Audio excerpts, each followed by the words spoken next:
मेरे बच्चे, आज जो मैं वीडियो बनाने के लिए जा रही हूँ वो मैं कक्षा 6 से, 6 मतलब छठवीं और इंग्लिश में कहिए तो 6, कक्षा 6 से हिंदी व्याकरण से। और क्या पढ़ेंगे बच्चे? पाठ 5। देखिए यहाँ पे पाठ 5 है और पढ़ने के लिए जा रहे हैं हम संधि। ठीक है, पाठ 5 से संधि पढ़ने के लिए जा रहे हैं। तो चलिए शुरू करते हैं। देखिए, संधि का शाब्दिक अर्थ है, संधि का शाब्दिक अर्थ है मेल या जोड़। समझ में आया? संधि एक ध्वन्यात्मक प्रक्रिया है। इसमें दो ध्वनियों अर्थात दो वर्णों का मेल होता है।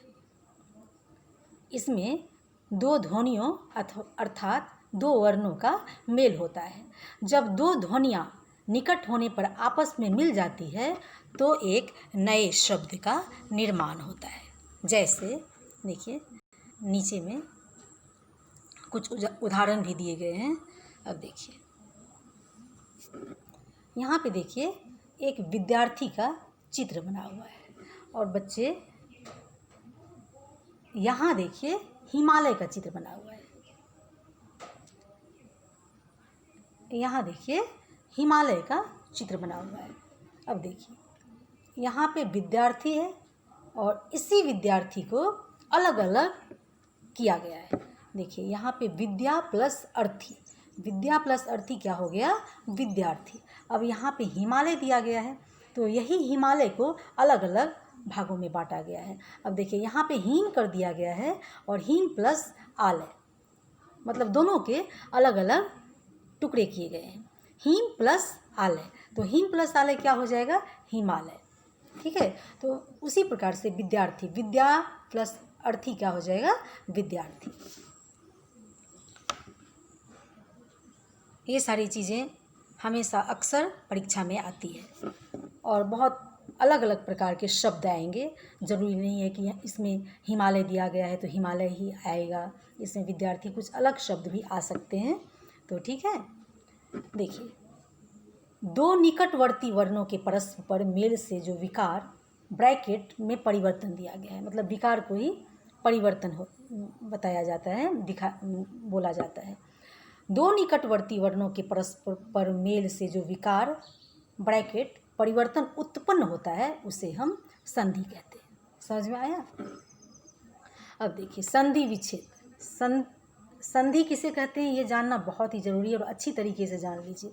दो निकटवर्ती वर्णों के परस्पर मेल से जो विकार उत्पन्न होता है, जैसे विद्या प्लस अर्थी, विद्यार्थी हुआ ना, तो विकार कुछ उत्पन्न, परिवर्तन हुआ, इसमें कुछ हीम प्लस आलय, हिमालय।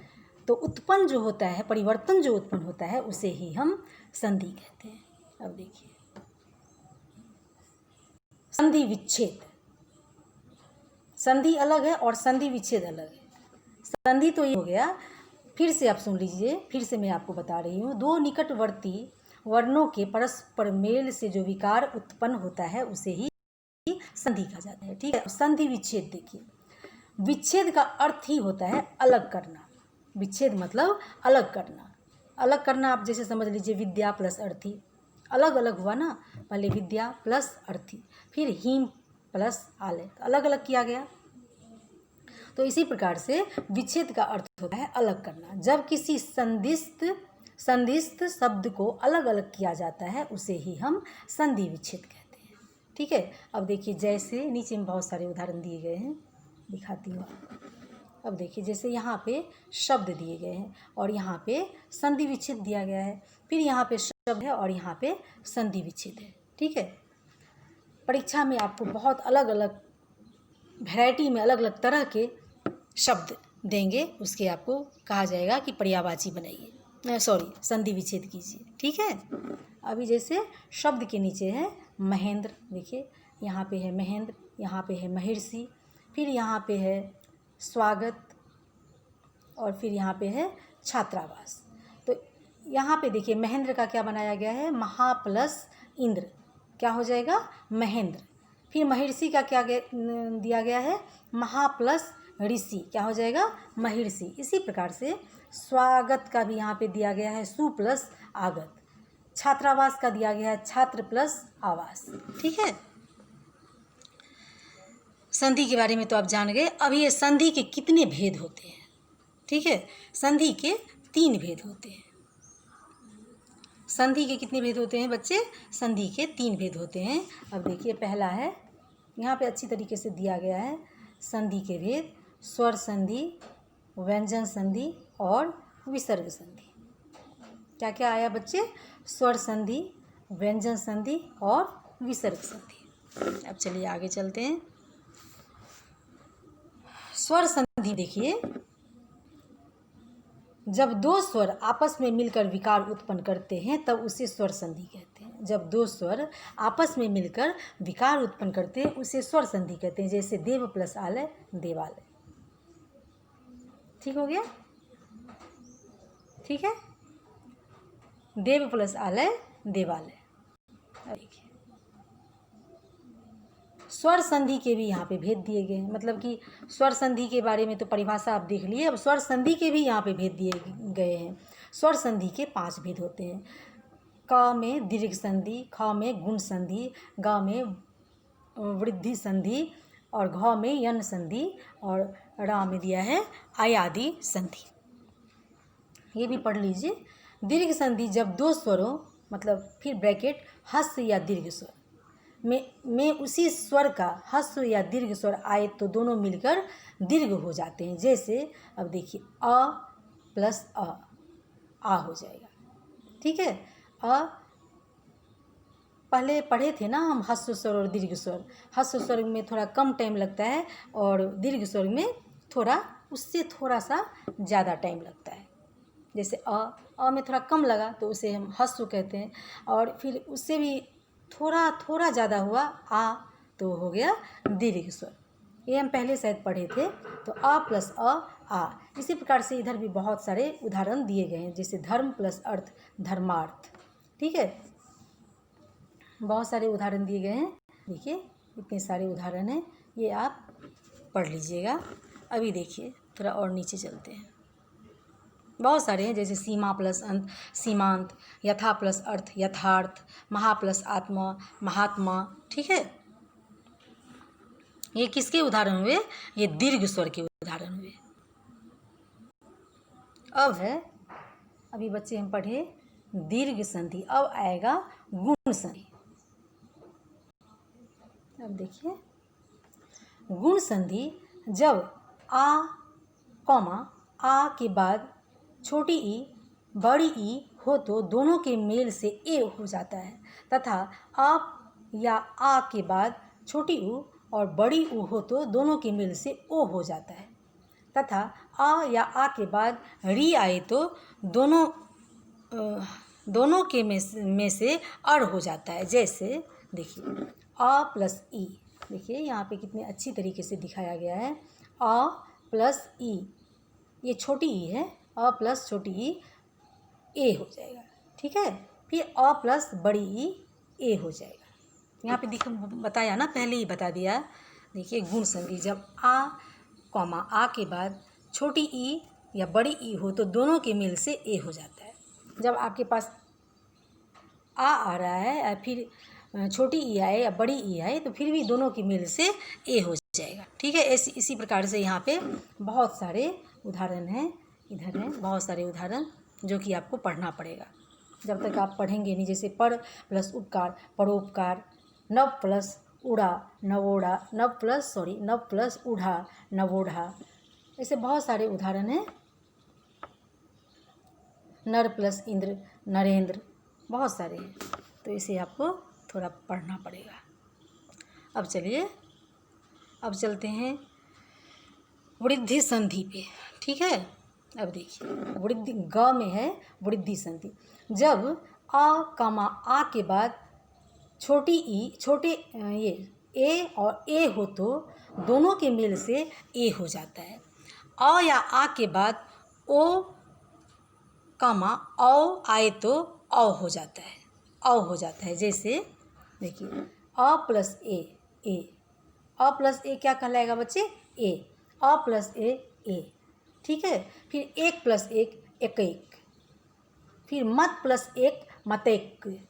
लोक प्लस एसना, लोकेसना, ठीक है। धन प्लस ऐश्वर, धनेश्वर। तो ऐसे बहुत सारे, देखिए यहाँ पे बहुत सारे उदाहरण हैं जो कि रीड करना पड़ेगा। देखिए यहाँ भी है अ प्लस ओ, पहले ही बताया गया था, अगर अ या आ के बाद ओ या औ आए तो अ ही होगा, ठीक है ना। तो देखिए यहाँ दिया गया है अ प्लस औ, क्या होगा बच्चे, औ, ठीक है। अब चलिए अब यन संधि जानते हैं। घ में है यन संधि, इसमें छोटी ई और बड़ी ई के बाद अन्य कोई स्वर आए तो दोनों के मिल से य हो जाता है। ध्यान देखिए, ध्यान से पढ़ते जाइए और समझते जाइए, ये समझ का खेल है। जिसमें छोटी ई या बड़ी ई के बाद अन्य कोई स्वर आए तो दोनों के मेल से क्या बच्चे होता है, य हो जाता है। छोटी ऊ या बड़ी ऊ के बाद अन्य कोई स्वर आए तो दोनों के मेल से व हो जाता है। री के बाद अन्य कोई स्वर आए तो दोनों के मेल से री, देखिए ध्यान दीजिए, री के बाद अन्य कोई स्वर आए तो दोनों के मेल से र हो जाता है। जैसे देखिए कितना अच्छे उदाहरण यहाँ पे दिया गया है। देखिए छोटी ई प्लस अ, छोटी ई प्लस अ क्या हो जाएगा, य हो जाएगा, जो कि पहले ही यहाँ पे दिखाया गया है। छोटी ऊ प्लस आ क्या हो जाएगा, वा हो जाएगा। यदि प्लस अपि, यद्यपि। अति प्लस अंत, अत्यंत। छोटी ई प्लस आ क्या हो जाएगा बच्चे, या हो जाएगा। देखिए यहाँ पे छोटी ई प्लस आ या हो जाएगा, क्योंकि ये पहले ही दिखा। देखिए यहाँ पे छोटी ऊ प्लस ए क्या हो जाएगा, वे। देखिए सॉरी, यहाँ पे छोटी ऊ और ए, वे, यहाँ पे पहले ही बता दिया गया है और बहुत ही अच्छी तरीके से बताया गया है। इसमें छोटी ई बड़ी ई के बाद अन्य कोई स्वर आए तो दोनों के मेल से य होता है, य हो जाता है। छोटी ऊ या बड़ी ऊ के बाद अन्य कोई स्वर आए तो दोनों के मेल से व हो जाता है। री के बाद अन्य कोई स्वर आए तो दोनों के मेल से र हो जाता है, ठीक है। अब चलते हैं अयादि संधि। रा में है सबसे लास्ट अयादि संधि। जब ए कॉमा ए का मेल अन्य स्वर से, छोटी ए और बड़ी ए का मेल अन्य स्वर से हो तो दोनों के मेल से आयु ओ, नहीं सॉरी, देखिए छोटी ए बड़ी ए का मेल अन्य स्वर से हो तो दोनों के मेल से आयु ओ का मेल अन्य स्वर से हो तो अव, तथा औ का मेल अन्य स्वर से हो तो अब हो जाता है, ठीक है। अब देखिए उदाहरण में बहुत सारे उदाहरण हैं। देखिए ए प्लस अ, आई, ए प्लस अ क्या हो जाएगा, आई। ने प्लस अन, नयन। देखिए ने प्लस अन, नयन। चे प्लस अन, चयन। ए प्लस अ, आय, पहले ही बता दिया गया था। अब देखिए गए प्लस अक, गायक। नए प्लस अक, नायक। यहाँ पे पहले ही दिया गया है, अच्छी तरीके से दिया गया है। जब छोटी ए और बड़ी ए का मेल अन्य स्वर से हो तो दोनों के मेल से आयु नहीं है, आई। फिर ओ का मेल अन्य स्वर से हो तो अव, तथा औ का मेल अन्य स्वर से हो तो अव हो जाता है, ठीक है।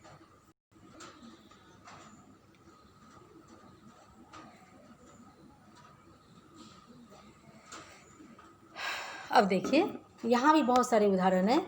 ओ प्लस ई, छोटी ई, यहाँ पे देखिए ओ प्लस छोटी ई क्या हो जाएगा, अवी। पो प्लस इत्र क्या हो जाएगा, पवित्र। ए प्लस बड़ी ई, आई। नए प्लस इका, नायिका। फिर यहाँ भी है औ प्लस अ, आव, जो कि पहले पढ़े थे परिभाषा में हम।